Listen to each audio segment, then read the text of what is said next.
We're doing some photosynthesis. We're loving the photosynthesis. There are organisms floating around in the oceans right now doing photosynthesis. They're taking carbon dioxide and water and they're putting it together to make food. You can make food out of carbon dioxide and water. That is crazy. Well, you can't. The plants can. And so can cyanobacteria. Cyanobacteria were the first ones that did it. And this is a satellite view of the Earth, and you can see all the areas that are green. That's where the highest concentrations of cyanobacteria are. And they're just floating around in the ocean there. Several hundred million of the little cells per milliliter of water doing photosynthesis. Cooler water. They seem to like cooler water, don't they? Although there are a good amount on the equator too, so I don't know.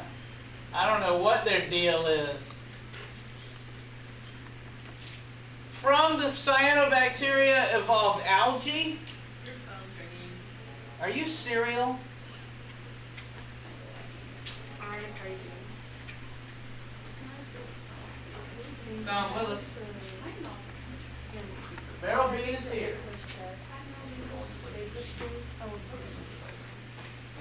That's pretty cool. Yeah, she wasn't here when I did the roll call. That's what she was. Then she came in. What was your deal? Why weren't you here last year? I was at the nurse. You were the nurse. The nurse said you left at 10:20. No, I left at. Thousands upon thousands. She said she left at 11. Tens of thousands. Okay. All right. Thanks. All right. So from the cyanobacteria evolved algae, and there's a look at a bunch of green algae on some kind of surface of a lake or something like that. From algae evolved plants, and plants can do photosynthesis too. Now, photosynthesis serves as the source for all the food we have on Earth. Again, carbon dioxide and water are taken in by the organism, and food is made. When I say food, I'm actually talking about glucose. It starts with glucose molecules. That's the main thing that's made in photosynthesis, and that glucose can be used to come together to make other molecules. Glucose can be shaped to make, and stuff added to it to make amino acids and nucleic acids. All the organic molecules we studied can be made from a starting point of glucose. Now there is actually another type of way to make food, and it's called chemosynthesis. There are organisms at the bottom of the ocean. Specifically, we found a whole bunch of them near where hydrothermal vents are. Have you all heard of hydrothermal vents? Mm-hmm. Yes. It's where nutrients come bubbling up from inside the earth and come out of these hydrothermal vents, and there are bacteria that can take molecules and tear them apart and get energy out of them and use that energy to put together food. And so we call that chemosynthesis, not photosynthesis, because it's not based off light, it's based off these high energy compounds that are coming out of the earth at the bottom of the oceans. And so the coolest thing about chemosynthesis to me is if the sun went out, all the life on the surface of the earth would probably die. There wouldn't be any more photosynthesis. There'd be nothing to make food. But those organisms down at the bottoms of the oceans, they would keep on trucking. They probably wouldn't even know about it. Did they evolve from something that did do photosynthesis? Scientists aren't sure if the photosynthesis came first and then they evolved from it, or if they came first and the photosynthesis evolved later. they're still wondering about that because there are some similar biochemical processes. Or could they have come from like two different starting? They could have, and that's another possibility. They could have both evolved independently. Yeah, good thinking. So what animals do is the animals eat the plants and then steal the food from the plants. So all the glucose that you use for food is stolen. You're all thieves and murderers. Yeah. Yeah, you eat, even you vegetarians. You eat the plant, you got to kill that plant, right? Or at least steal what it's made.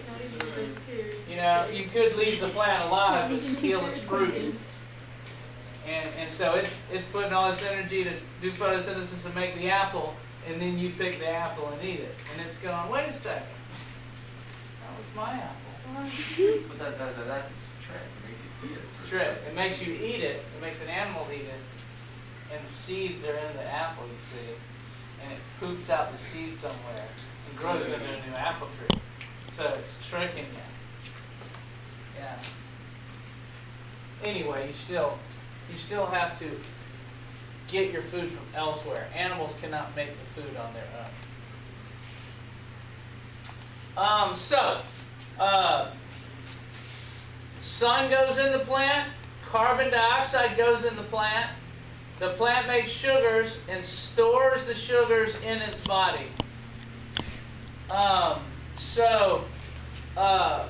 We call this carbon fixation. When the carbon dioxide comes into the plant and gets made into sugars, we have fixed the carbon into something. And this is why scientists and naturalists talk so much about the importance of plants. They pull carbon dioxide out of the atmosphere and use it to build themselves. So one of the problems with global warming, if you've heard about it, the carbon dioxide in the atmosphere is going up. A way to reverse that is to plant trees.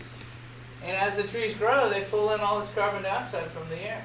So fossil fuels, the carbon is fixated. Burning them. Yeah, a fossil fuel is just an old plant Right. that got buried. It's actually mostly algae. That got buried a long time ago and turned into oil. Or plants wood that turned into coal. Coal comes from old wood. And so it was a tree that was alive 300 million years ago that got buried and turned to coal. So that's fossil fuels. And when you burn the tree, you put all the carbon dioxide that came in goes back into the air. And so when we burn fossil fuels, the same thing happens. Carbon dioxide goes back into the air. That's why the carbon dioxide is going up on this planet, because people are burning fuels. We're cutting down trees and burning them and clearing paths for roads and houses and such. And it puts all that carbon dioxide back in the air. So the carbon dioxide is going up pretty quickly. We'll talk more about that in a later chapter. It's very interesting. It's a problem you're going to kind of have to look at for the rest of your life. I'll show you a site you can go to and kind of look at the CO2 level and see what it's doing. But for my whole life, it's been going like this. At some point, it's going to have to level out. Or we'll all die. Nice. Yeah. It'll get so hot, it would, if it kept going up endlessly, our planet would be like Venus. 750 degrees on the surface. That's not good. Yeah. So we got to get it to level out at some point. Now, it's when will that point be? It's up to y'all, really. Here's the photosynthesis equation. Y'all probably wrote this thing down. Maybe you got it right when the biology question at the beginning. 6 CO2 plus 6 H2O yields C6H12O6 and 6 O2. It's the exact opposite of the respiration equation. Remember, respiration was taking glucose and breaking it down and making CO2 and water. Photosynthesis is taking CO2 and water and putting it together to make glucose. oxygen is given off as kind of a waste product. And of course, it takes sunlight to do that. Now, this is a chloroplast. This is the organelle that's inside a plant, that's inside a plant cell that can do the photosynthesis. So you need to know the parts of the chloroplast just like you needed to know the parts of the mitochondria. Remember the parts of the mitochondria? It actually looks similar. There's a double membrane on the outside. There's an inner membrane and an outer membrane. So it does have a double membrane, just like the mitochondrion had. They'll ask questions on the test. What is having a double membrane evidence of? That this organism was engulfed by a larger cell. So it's got its own membrane and the membrane of the engulfing organ, or of the engulfing cell. We call that endosymbiosis. Do y'all remember that?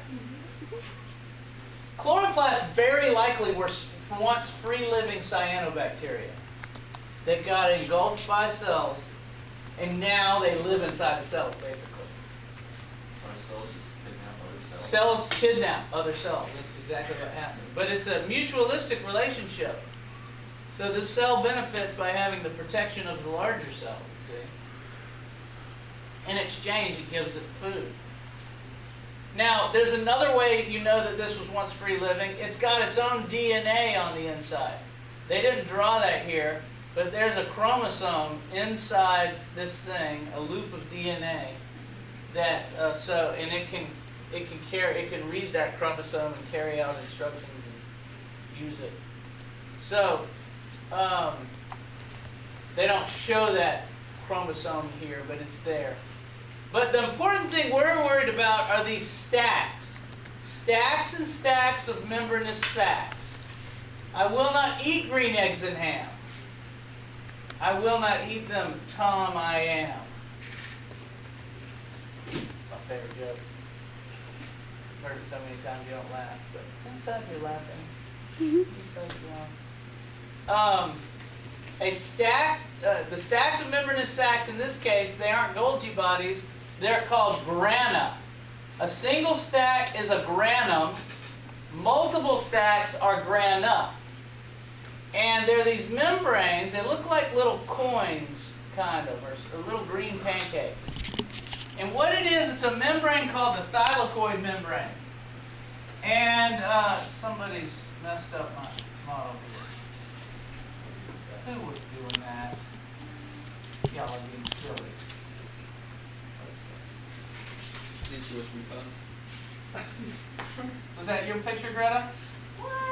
Was it? No? Never.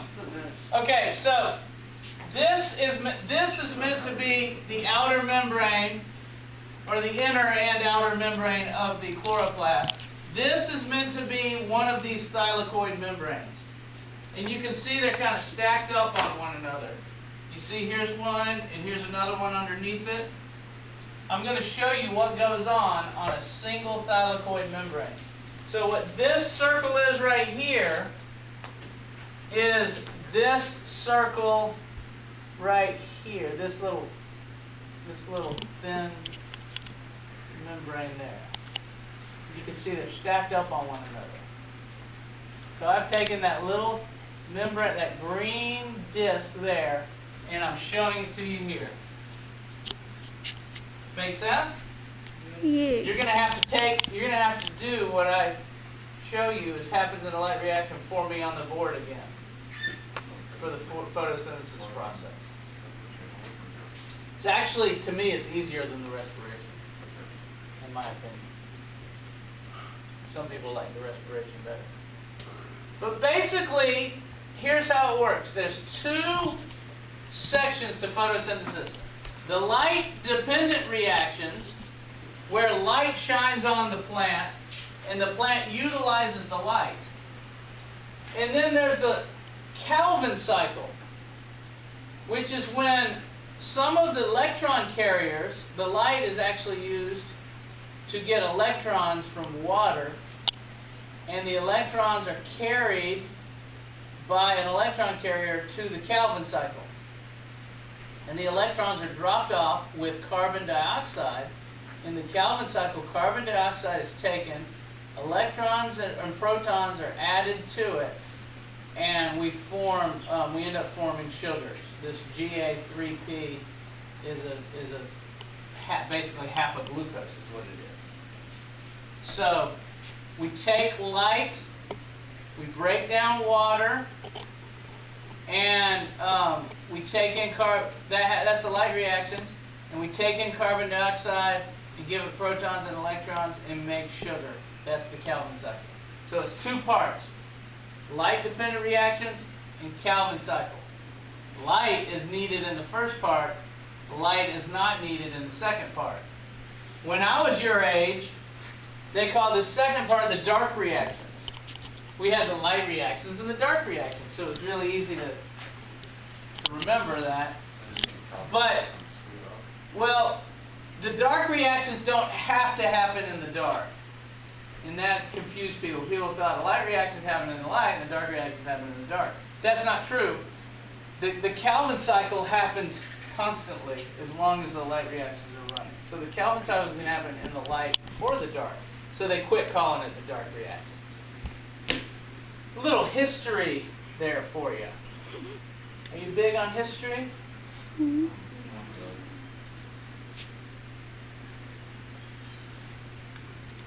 Foods that humans consume originate from photosynthesis. Hey, a fully stocked grocery store. All the food you get comes from photosynthesis. What do you make?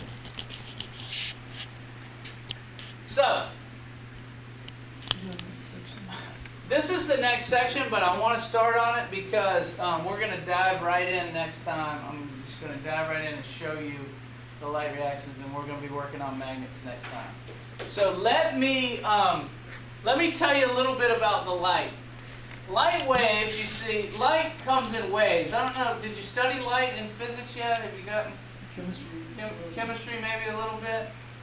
Light comes in waves. And the colors of the electromagnetic spectrum have you heard of Roy G. Biv? Yes.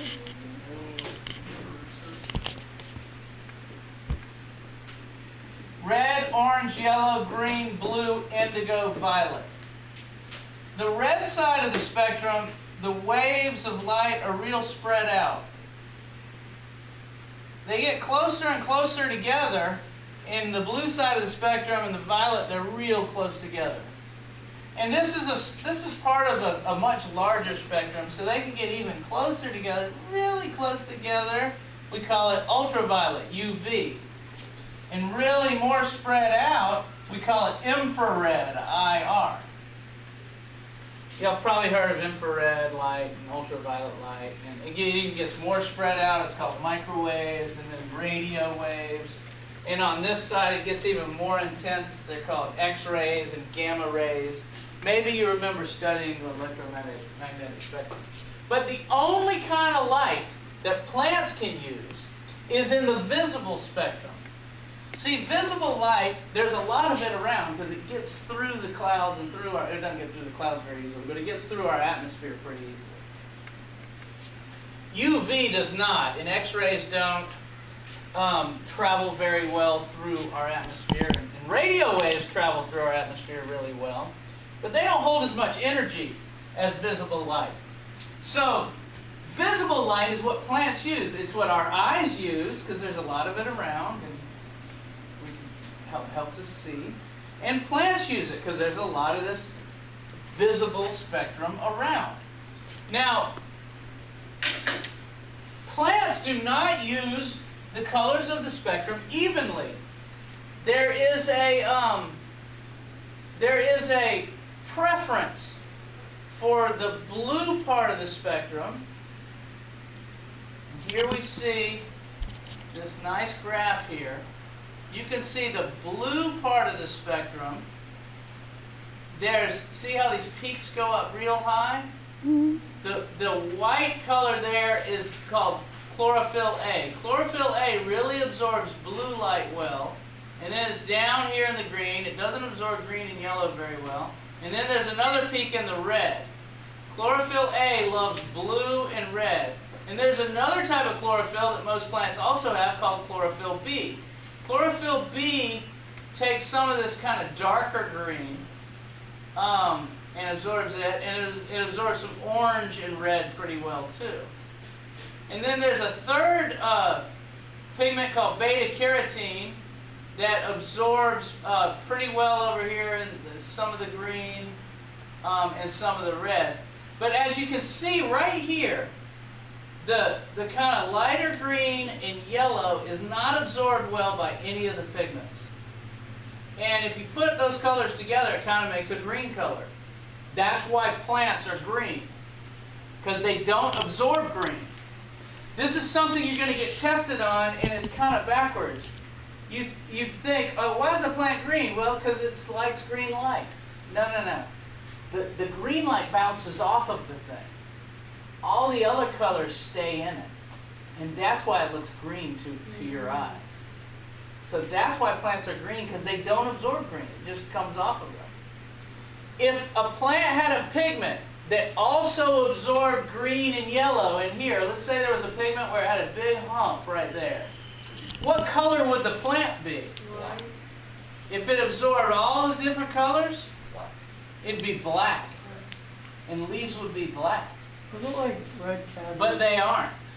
Almost all of them are green because they don't absorb the green. What about plants that are like different colors, like red cabbage and like... Yes, well they have red pigments in them that absorb all the colors except red, and red bounces off.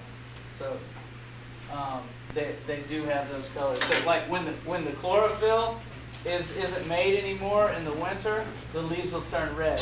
You're seeing all those other pigments. So this is just section 1. Could be a quiz on it tomorrow. Make sure you read 8.1. And tomorrow we're going to go straight for the light reactions. It's going to be so exciting.